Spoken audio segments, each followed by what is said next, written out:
தமிழர்கள் சார்பில் பொதுவான அரசியலமைப்பு வரைவு உருவாக்குவதற்காக நியமிக்கப்பட்டுள்ள ஈழத்தமிழர் அரசியலமைப்பு நிர்ணய பொதுச்சபையினால் 33 நபர்களை கொண்ட வழிநடத்தல் குழு ஒன்று நியமிக்கப்பட்டுள்ளது.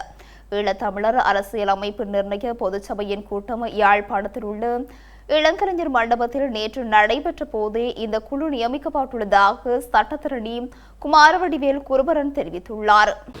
மீனவ அமைப்புகளைச் சேர்ந்த பிரதிநிதிகள் என்று ஈழத்தமிழர்களுடைய குடிசார் அமைப்புகளுடைய பல்வகமையை பிரதிநிதித்துவப்படுத்தி உள்வாங்கப்பட்ட தமிழர்கள் சார்பில் ஒரு பொதுவான அரசியலமைப்பு முன்மொழிவானது முன்வைக்கப்பட வேண்டும் என்ற நோக்கத்துக்காக உருவாக்கப்பட்ட சபை. அந்த சபையினுடைய செயற்பாடுகளுக்கு வழிநடத்தும் பொருட்டு அந்த சபையிலிருந்து இன்றைய தினம் 33 நபர்களை கொண்ட ஒரு வழிநடத்தல் குழு தெரிவு செய்யப்பட்டுள்ளது.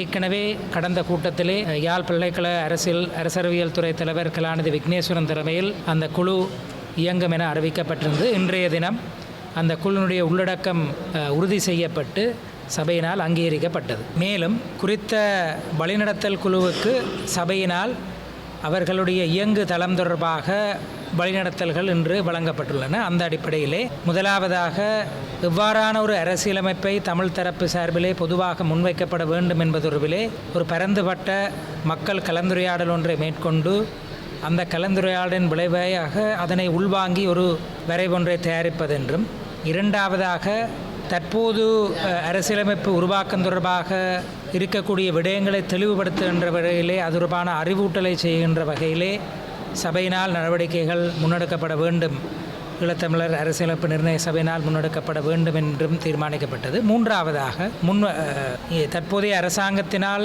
புதிய அரசியலமைப்பு உருவாக்கம் தொடர்பான செயல்முறை ஒன்று ஆரம்பிக்கின்ற பட்சத்திலே தமிழ் மக்கள் சார்பில் முன்வைக்கப்பட வேண்டிய முன்மொழிவு தொடர்பிலே ஒரு நகலை தயாரிப்பதற்காக அந்த நகலை தயாரிக்கின்ற ஒரு குழு ஒன்று அமைக்கப்பட்டு அது தன்னுடைய வேலைகளை செய்ய வேண்டும் என்பது.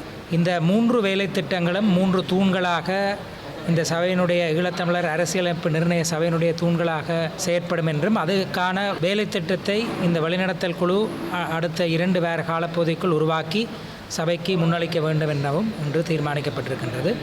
அந்த வகையிலே உலகளாவிய ரீதியிலே அரசியலமைப்பு உருவாக்கம் தொடர்பாக நிலவுகின்ற பெஸ்ட் பிராக்டிசஸ் சிறந்த செயல்முறைகளை உள்வாங்கி அதன் அடிப்படையிலும் தமிழர் தரப்பால் முன்வைக்கப்படுகின்ற அரசியலமைப்பு யோசனையானது ஒரு திறந்த எல்லோரையும் உள்வாங்கிய அனைத்து தரப்பினருடைய உள்ளீட்டையும் வாங்கிய ஒரு செயல்முறையாக உருவாக்கம் பெற வேண்டும் என்ற நோக்கிலே இன்றைய தினம் தீர்மானங்கள் மேற்கொள்ளப்பட்டுள்ளன.